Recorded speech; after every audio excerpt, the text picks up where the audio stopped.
अस्सलामुअलैकुम दोस्तों, क्या हाल है? सब ठीक ठाक होंगे। आज का जो मेरा टॉपिक है एक बहुत ही कॉमन और एक बहुत ही यूज़फुल टर्म है जिसको स्टे ऑर्डर कहा जाता है।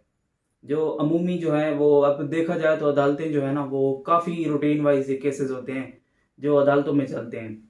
हुआ यूं कि आज मेरे पास एक केस आया एक जायदाद के मुतल्लिक कि एक जायदाद थी वो अरसा दराज से काबिज और मालिक थे उसके। तो वो जो है ना उसके ऊपर कुछ लोगों ने मिलकर कब्जा करना स्टार्ट कर दिया। तो हमने एक ही दिन में जाके ना अदालत में स्टे ले लिया, स्टे ऑर्डर ले लिया कि उनको बाद ममनू रखा जाए कि हमारे कब्जे में किसी किस्म की भी मुदाखलत ना करें। हम ऑनर इन पोजेशन हैं और हम अरसा दराज से ऑनर इन पोजेशन चले आ रहे हैं। तो आज फिर मैंने यही सोचा कि आज का जो वीडियो का टॉपिक है ना ये बड़ा इंटरेस्टिंग टॉपिक है। स्टे ऑर्डर आज का मैं यही टॉपिक रखता हूँ। फिर मैंने इस पे ऊपर तैयारी की तो आप लोगों से शेयर करते हैं कि स्टे ऑर्डर क्या होता है और कानून की ज़बान में इसको क्या कहा जाता है और अदालतें जो हैं वो किन सूरतों में ना स्टे ऑर्डर जो है ना वो जारी करते हैं। तो सबसे पहले जान लेते हैं स्टे जो है ये हम तो एक यूज़ करते हैं, लोकल ज़बान का वर्ड है कि स्टे हो गया, स्टे ऑर्डर अदालत से ले लेते हैं, ये करते हैं वो करते हैं।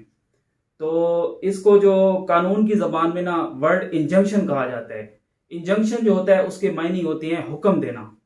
इंजंक्शन जो है वो एक जुडिशियल जो है वो प्रोसीडिंग है कि अदालत जो है वो किसी को किसी काम के करने का हुक्म देती है या किसी को किसी काम के रोकने का हुक्म देती है।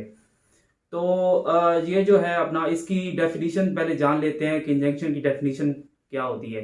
An injunction is a court order requiring a person to do or to cease a specific action. के इंजंक्शन जो है वो एक कोर्ट का ऑर्डर है, एक कोर्ट का हुक्मनामा है जिसमें अदालत जो है वो किसी को किसी काम के करने या किसी को किसी काम के रोकने का हुक्म देती है। अगर अदालत जो है वो किसी को किसी काम के करने का कहती है तो उसको मैंडेटरी इंजंक्शन कहा जाता है और अगर किसी को किसी काम के रोकने का कहती है तो उसको प्रोहिबिटरी इंजंक्शन कहा जाता है। तो अब जो है इसकी क्या सूरतें होती हैं और ये किन सूरतों में अदालत जो है वो इंजंक्शन जो है ना वो ग्रांट करती है।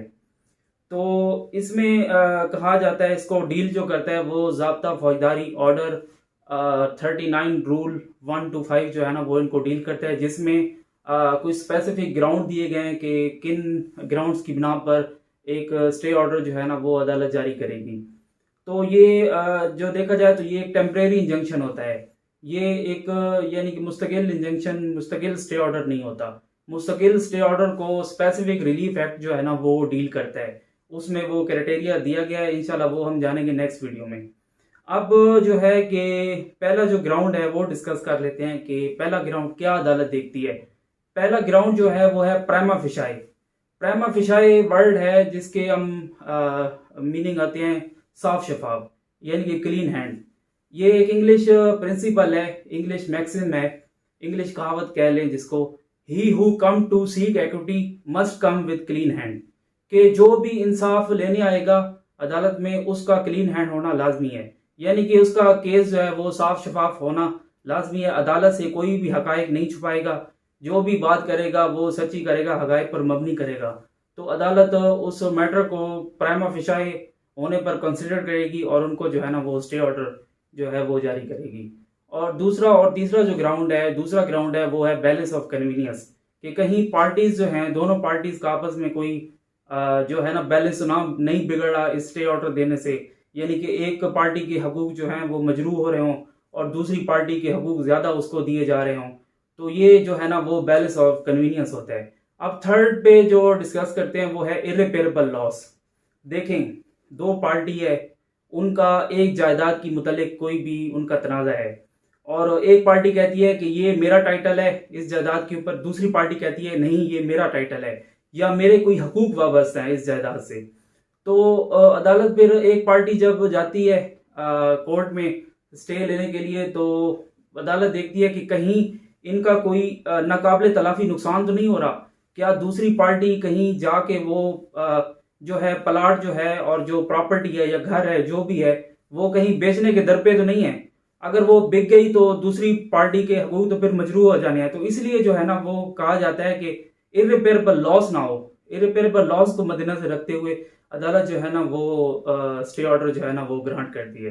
तो ये 3 जो है मेन इंग्रेडिएंट जो हैं, मेन ग्राउंड्स हैं जो सीपीसी ज़ाब्ता फौजदारी ज़ाब्ता दीवानी में जो दिए गए हैं, तो इनको मद्देनजर रखते हुए अदालत जो है ना वो स्टे ऑर्डर ग्रांट करती है।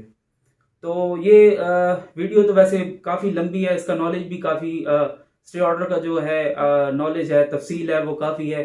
तो मैंने सोचा कि इसको सम अप करते हैं एक शॉर्ट वीडियो में कि सबसे पहले यही जानते हैं कि टेम्परेरी जो है वो इंजेक्शन क्या होता है। तो इंशाल्लाह नेक्स्ट वीडियो है उसमें हम जानेंगे कि इसकी मजीद जो है आगे सूरतें क्या होती हैं, जैसे कि स्टेटस को है और एक मैंडेटरी इंजेक्शन है और एक टेम्परेरी इंजेक्शन है, इन तीनों में क्या फ़र्क होता है, जो कि एक बहुत ही जो है ना अहम टर्म है। तो इंशाल्लाह ये जानेंगे नेक्स्ट वीडियो में। अल्लाह निगहबान।